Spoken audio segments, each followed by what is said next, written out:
Gordon feels it's important not to tire them. The lips can go so easily. It's all to do with the lips and the pressure on the lip. And if the lip gets sort of soft, you literally can't play anymore. So it's balancing, getting it right, with not pushing them too far as well. It's a difficult balance. On the second beat.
The Desford Colliery Band should be proud of their achievement. The recording is over. We're absolutely completed. There's been one or two hairy moments, one or two moments when we thought, gosh, are we going to make it? But we did, and they've come up trumps. They're terrific. And it's been a great experience. They are great musicians, and when they play together, they make a great ensemble sound. And the thing I like most of all is the fact that if there's an error, if there's a mistake, if there's a wrong note or a split note, they make sure they get it right. They never let anything else but the very best go through. They're very impressive. In a studio in Manchester, Gordon and his engineer Richard are performing some mixing magic using the wonders of technology.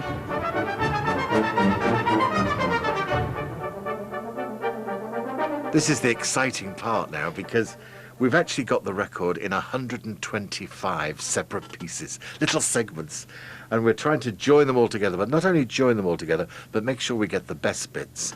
So we're just taking those, we're actually taking one bar from one section and moving into the other where it's duplicated, so that we make up a complete whole take. An opening version and a closing version. So the full version is the long version. Or the fanfare? Yes. We need to repair that bar. Da da da da da da da. This bit, I think, right here, was it? Yeah. Editing the CD is incredibly painstaking, a job which, fortunately, Gordon seems to relish.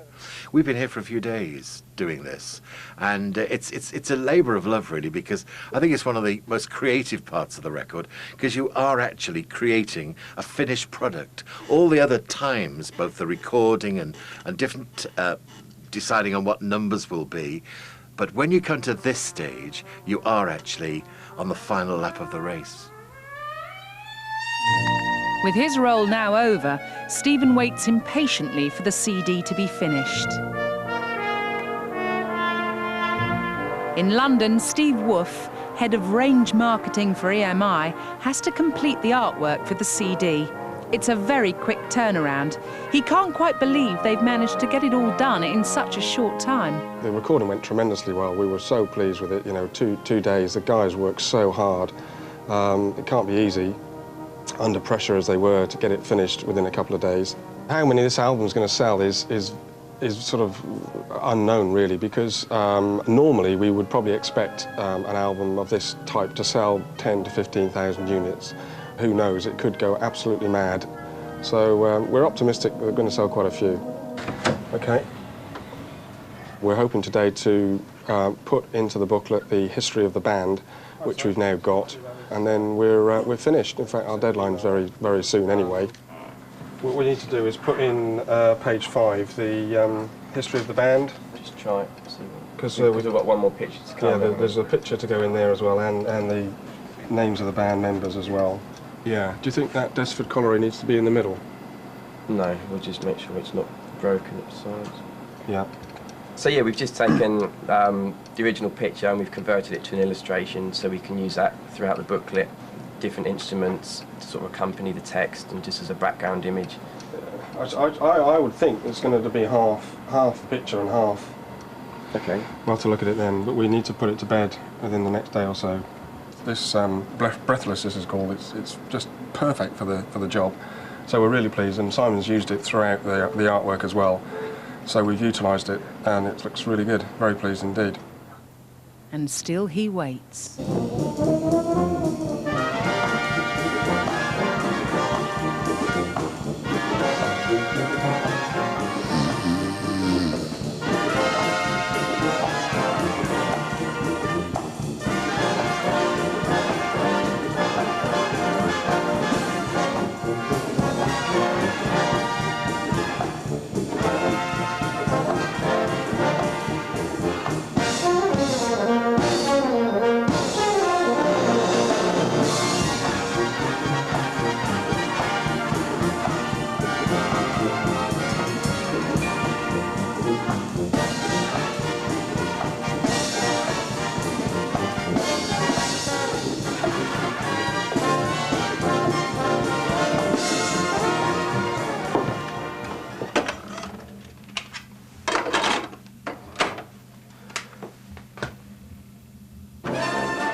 The wait is over. Despite the worries and the late nights, it's all been worth it. They may not sell millions, but Stephen is really pleased with the results. I think it turned out really well because I was a little bit worried. We didn't have that much time, and I think perhaps we could have rehearsed things more. From my point of view as a conductor, you want complete control. Of course, you can't always get it, especially with this lot.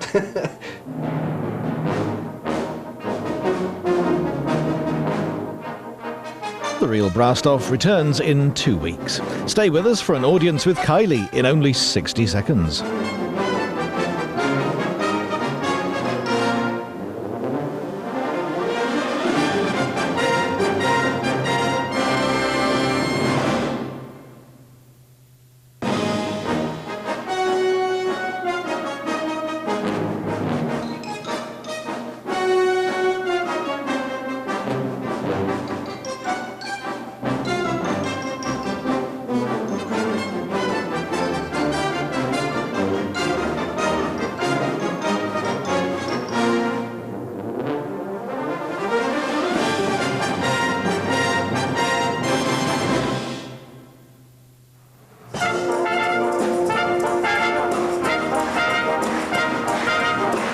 It's not unusual for Desford Colliery Band to tour abroad.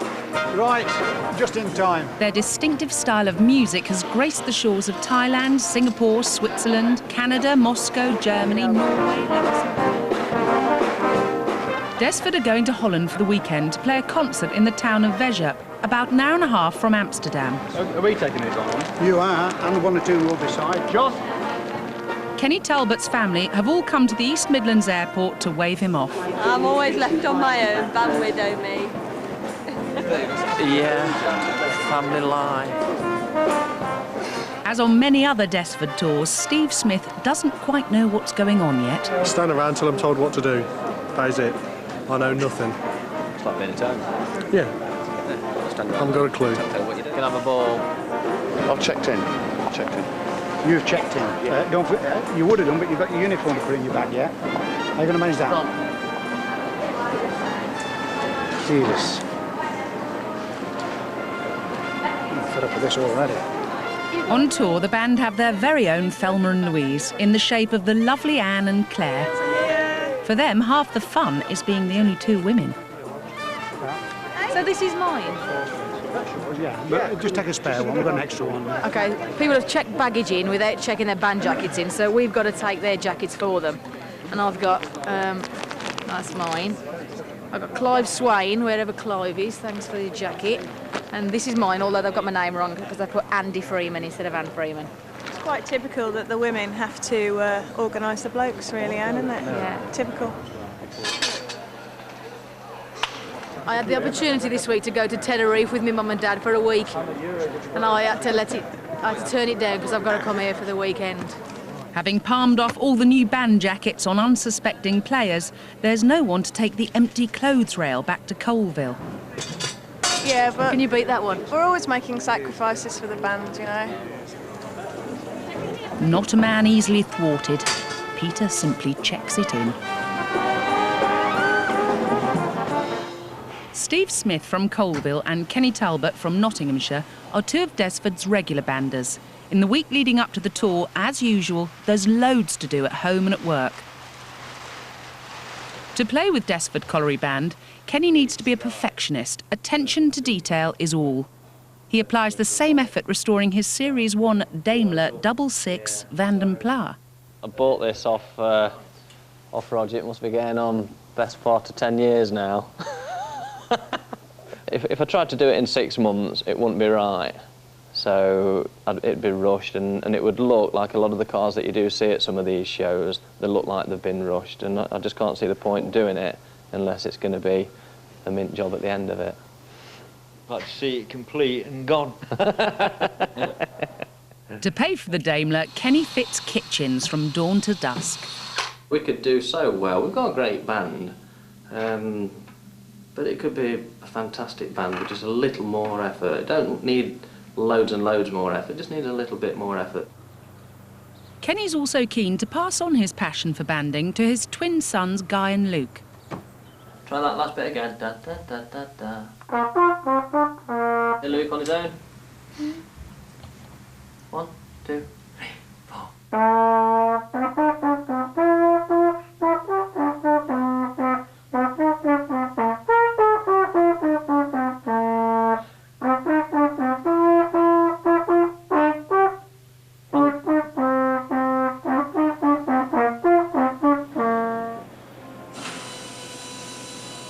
I think one of the best tours I've had was Switzerland, where it was all disorganised, nuclear bunker, and we had a great time. Meanwhile, Steve's at work, planning a party. Saturday night, it's my mum's 60th party. The band's club and rehearsal building, the Brass House, is the ideal venue at the centre of community life. I thought if I told her that, say we were doing a little bit of a mini concert at the Brass House, she might twig. We'll all stand outside, drag her inside, you lot all gather down the bottom end there, and then we'll just push her in, and then he'll bang "Happy Birthday" on.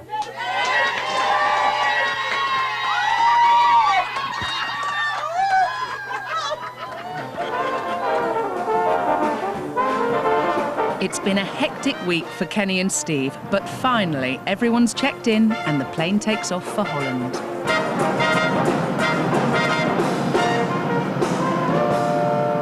Thanks. Wish you a safe and pleasant onward journey. Thank you and good evening. Having safely landed at Schiphol Airport in Holland, the band now have to wait for David Smith and the other players flying in from Heathrow. Peter is reunited with his clothes rail. He's had a busy time of it. Back up the band room, trying to work out how to get 32 uniforms together in some sort of system. With the rack that we had today and the uniforms on, then we can farm out to 21 people the uniforms, and then if it's waiting on the way back... It's going to be a nightmare. It won't be if it's done properly. No, it's on the way back, on the way back, everyone can then put the uniforms back. Back where? Put it back on the stand, because it'll be there waiting at the airport.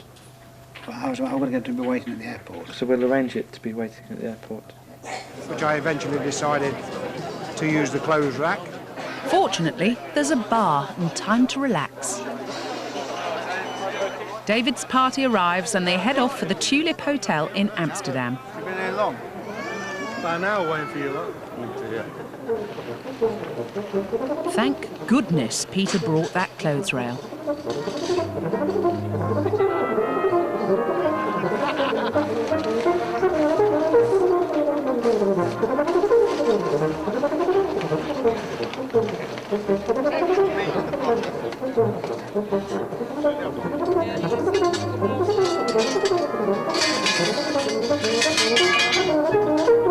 Hello everyone, it's David here, just to give you a bit more information before we get to the hotel. We leave tomorrow at 9:45 in the morning. There's no breakfast booked, purely because it's too expensive, so you just have to manage without until later on when we get to the rehearsal. So I hope that's okay.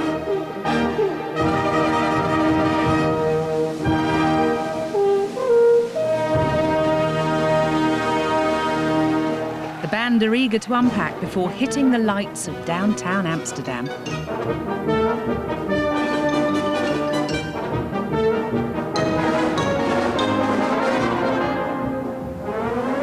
The whole band has come into the centre of Amsterdam on a Friday night. It's a bar, it does coffee. Just going in for a quick brew. Right.